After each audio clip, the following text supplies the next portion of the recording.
Hi, this is Stephanie Miller from The Stephanie Miller Show. Please enjoy this exclusive clip from my show on Political Voices Network. By the way, you know how I Veruca Salt and then you come on and talk me down. This was like a long thread before Jack Smith was appointed, Merrick Garland, and you went through like a ton of things that he did before. Daddy, I want it now! But you said there's a lot more. This is just what I can remember off the top of my head. So please stop saying nothing happened before Jack Smith was appointed. I mean, it is. People should read the thread because it is a lot of legal stuff. Yeah, and I know a lot of people are upset with Garland, or they think he's weak or spineless or missing on a milk carton or whatever. But we wouldn't be where we are right now were it not for the prep work that he's done, including getting rid, being able to defeat executive privilege, being able to defeat the special master in the documents case, setting up, Merrick Garland got Eastman's emails and Rep. Scott Perry's phone before the January 6th committee did. And, everybody always talks about, well, you shouldn't be waiting for the January 6th committee. He didn't. The only reason he had to wait until they wrapped up before he could, continue on with investigations is so he could get all the transcripts from all of the people who testified, because if you have inconsistent testimony, that'll blow up in your face at trial. And he just wants to make sure that his witnesses that testified with him in the grand jury are consistently saying what they told Congress, and we have it in transcripts. So you're saying Merrick Garland loosened the jar, and then Jack Smith will get credit for opening it. Yeah, and let's not forget, Merrick Garland charged seditious conspiracy, big, potential loser of a case that we haven't won in decades against anybody, and he successfully did it in the face of Mike Sherwin, Trump's old guy, U.S. attorney in D.C., trying to blow it up by going on TV and telling everybody they were considering seditious conspiracy charges. Yeah. So he's, in my personal view, Merrick Garland is the man. What do you have a sense of timeline on documents case? Yeah, I just put a new video up on. I have a TikTok now. I'm doing the TikToking with the youngins, with the kids. Mueller, she wrote. But there's all sorts of reporting that Memorial Day was a target date for indicting on the documents. It could be within days of Memorial Day, perhaps weeks, but not long. Imminent, but not Fani Willis imminent. Yeah.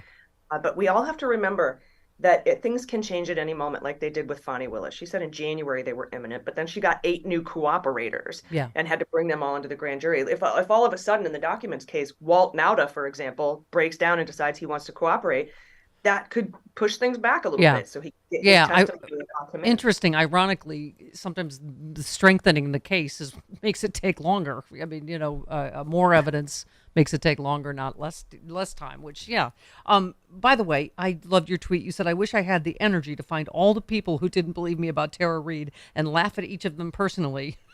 But Donald is about to be indicted again, probs, and I'll be too busy reporting on that. I mean, oh my God, defected to Russia. You just can't write this stuff any better, right? No, yeah. In the writer's room, they'd be like, no, sorry, this is too on the nose. We got it now.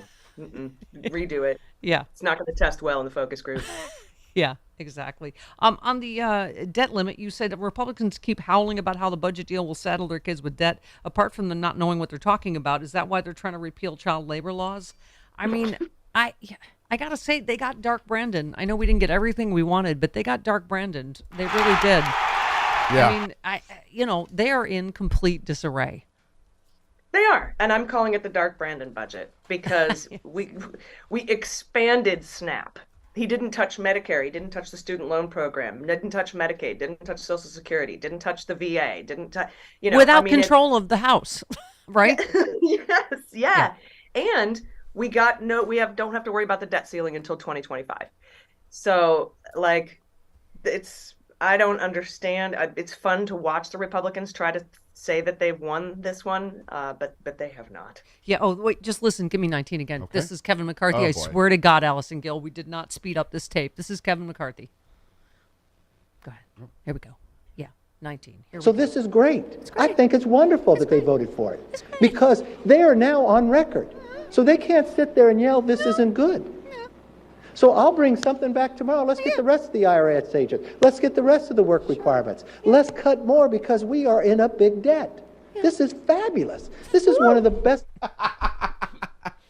Wow. Do you He just for Pride Month, he just I busted haven't out a heard fabulous. He threw I that in haven't there. heard that clip yet, but Yeah. his It's the voice best got day my ever. mind.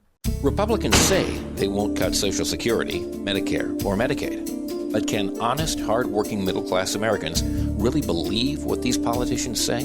Republicans said they wouldn't overturn Roe v. Wade. Here's what Supreme Court Justices Gorsuch, Kavanaugh, and Coney Barrett said during their Senate confirmation hearings. Roe v. Wade. It is a precedent of the United States Supreme Court. A good judge will consider it as precedent of the United States Supreme Court. Roe v. Wade. It's settled as a precedent of the Supreme Court. Roe is not a super precedent, but that doesn't mean that Roe should be overruled. Well, we saw how that turned out. They played us for fools. Tell your elected officials to keep their hands off of our Social Security and health care benefits. Fool me once. Let Majority Rule was responsible for this message. LetMajorityRule.org is a project of the Marvin Lucas Super PAC, which is responsible for and paid for this ad and is not affiliated with or authorized by any political campaign or candidate or candidates committee.